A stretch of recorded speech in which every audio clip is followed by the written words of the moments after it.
The Galactic Academy prided itself on diversity. For centuries, species from across the known universe had trained together, learning to protect and serve the unified planets. Yet humans remained a curiosity, newcomers still proving their worth. Among ancient spacefaring races, Cadet Lisa stood at rigid attention, the only human in a line of 20 elite trainees. Her uniform, crisp and regulation perfect, couldn't hide that she was smaller than the others. The Thulians towered over her with their broad shoulders and crystalline exoskeletons. The Vector cadets' forearms gave them clear advantages in combat training. Even the Moran representatives, with their enhanced cognitive abilities, seemed to regard her with thinly veiled condescension. "Final assessment day," announced Commander Drell, his scaled face impassive as he paced before them. "Today, you face the Medal Challenge, a test no first-year cadet has completed in 15 cycles." Lisa kept her expression neutral despite the whispers that rippled through the formation. The Medal Challenge was legendary, typically reserved for graduating cadets. That they would attempt it now could only mean one thing. The Academy wanted to prove humans didn't belong. "The General's Medal is secured in the central chamber," continued Drell, pointing toward the imposing structure across the training grounds. "Your objective is simple. Retrieve it. You have 1 standard hour." A Thulian cadet named Grell snorted. "The central chamber is impregnable. This is pointless." "Perhaps," replied Drell with the slightest twitch of his facial scales, the equivalent of a smile. "Or perhaps one of you will make history today. Begin when the signal sounds." The high-pitched tone rang out, and the cadets rushed forward, all except Lisa, who remained still observing.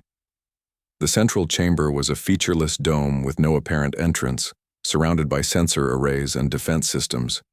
She watched, as her classmates tried brute force, technological tricks, and even attempted to dig beneath it. 10 minutes passed. No progress. "Giving up already, human?"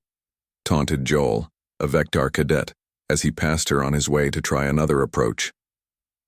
Lisa ignored him, still studying the chamber. She'd learned during her time at the Academy that most alien species relied on inherent advantages: strength, technology, telepathy, while humans survived through adaptation and pattern recognition. Finally, she moved, not toward the chamber, but toward Commander Drell. "Sir, request permission to speak freely," she said, saluting. Drell raised an eyebrow ridge. "Granted, Cadet." "Sir, the central chamber is genuinely impregnable to direct assault. That's why it's the secure location for the most valuable Academy assets." "Correct. Which means," Lisa continued, "that the metal inside isn't really there. It can't be. The test is impossible as stated." Drell's expression didn't change, but something flickered in his eyes. "The real test," Lisa said, "is recognizing when we're being misdirected." 5 minutes into the challenge, and the human had already discovered what none of the others had. Drell remained silent, waiting. Lisa took a deep breath. "I believe the actual objective is to demonstrate critical thinking. The metal we seek is either a decoy or—" She paused, eyes widening with sudden comprehension. "Sir, may I examine your uniform?" A murmur spread through the nearby instructors. No cadet addressed a superior officer with such a request, but Drell, intrigued, nodded once. Lisa approached and carefully studied the commander's uniform. There, partially concealed beneath a decorative flap on his collar, was a small golden medallion, the general's medal, hidden in plain sight on the person administering the test. "Sir, I believe this is the objective," she said, pointing to but not touching the medal.